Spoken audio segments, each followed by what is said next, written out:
Hey, I'm Yiliang Peng, also known as Doublelift, and I'm here at the Logitech offices, hanging out with my team, practicing for IM San Jose. How did you get involved into esports? Well, actually, my brother was the kind of influential figure in my life who got me into gaming first, and then he was a pro WoW player.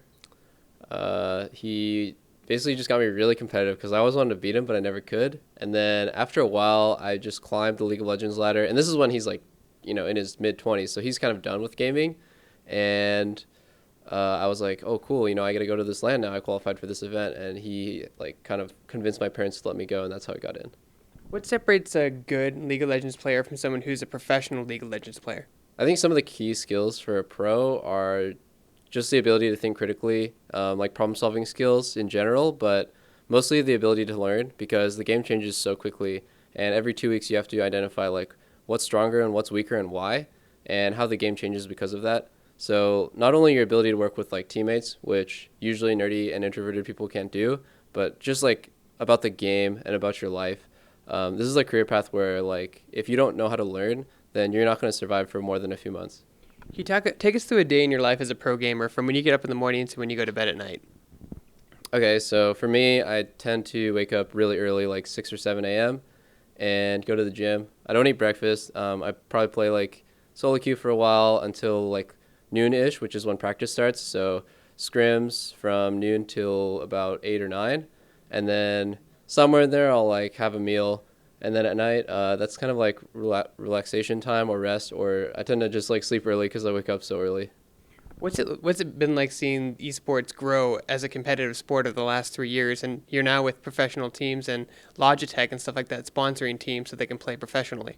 Oh wow, esports is super different. Right now it's so much more professional. Like when I started, there was a lot of tournaments, but there was no professional circuit for league, and there was not like a formatted season or anything like that. It was kind of like the Wild West, and everyone trash talked each other. It was super unprofessional. I remember like pro players, a lot of the like pro players would make tier lists of like girl streamers by attractiveness and like all these really unprofessional things that could not fly right now because people are getting a lot more serious, and a lot of really good companies like Logitech are entering the space. So you can't act that way anymore. But early on, it was just a bunch of kids goofing off, and we just happened to be super talented. And yeah, I think one of the reasons why I've stayed around for so long is just because I've learned to change myself. Did you play any physical sports growing up? Baseball, soccer, hockey? No, I was way too fat and unpopular to play physical sports. That's kind of why I got so good at games because it was the only thing I could do. What do you think it is so important about esports to have a lot of practice, but also be in physical fitness and to be in physical shape as well? Oh yeah, wow. I lost like 50 pounds in the last like year and a half or 2 years, so I can definitely vouch that like being in physical shape helps you a lot. Like for me, mentally, like clarity and focus comes with being like more physically fit and active, and also just like self confidence because at first I would trash talk people because I lacked self esteem, and then now I just do it because it's fun and I'm a lot more confident as a person. Yeah, being in shape is just really important. I mean, I can't speak to how important it was for me. Like every day I felt bad because I was like super chubby and out of shape for 20 years, and I only recently started putting importance on it. As a pro League of Legends player, what are your thoughts on Heroes of the Storm and how fastly it's risen in popularity over the last few months? At first, I thought Heroes was kind of a joke because it's super casual. I'm not gonna lie, when I thought about like shared XP and like no items, I was like, as a competitive game, the fact that a really great decision that you make or a risky play that paid off doesn't necessarily translate into like your individual ability to carry. It didn't really like sit well with me. But after watching the game, it's actually really fun. It's as a spectator sport, it's really fun. Like honestly, right now, I prefer to watch Heroes over League sometimes because it's really fast paced and there is a lot of skill. But it's obviously at the end of the day, it's going to be more of a team focused game than League.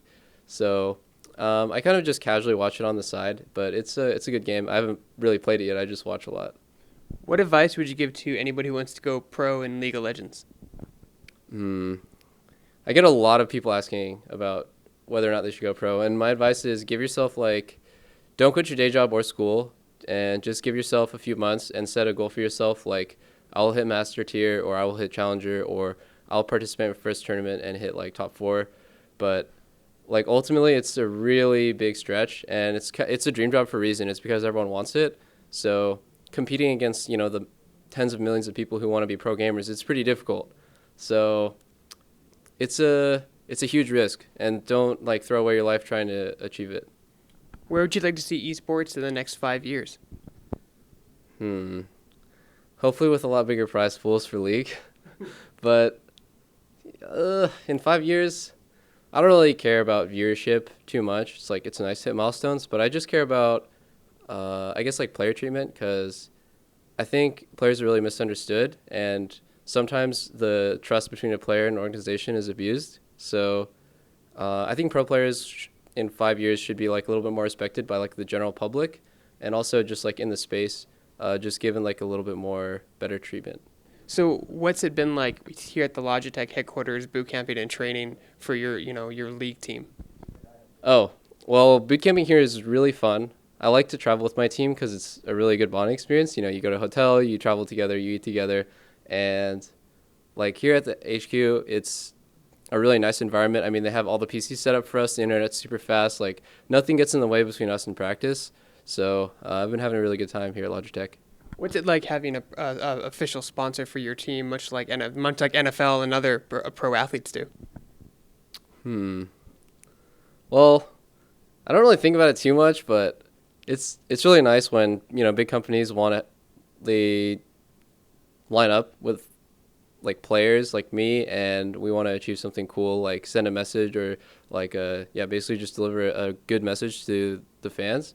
And yeah, I mean, having a big backing, it makes me feel much more comfortable being a pro player, because at first it was super small. There was nothing like that. And then now I feel a lot more secure.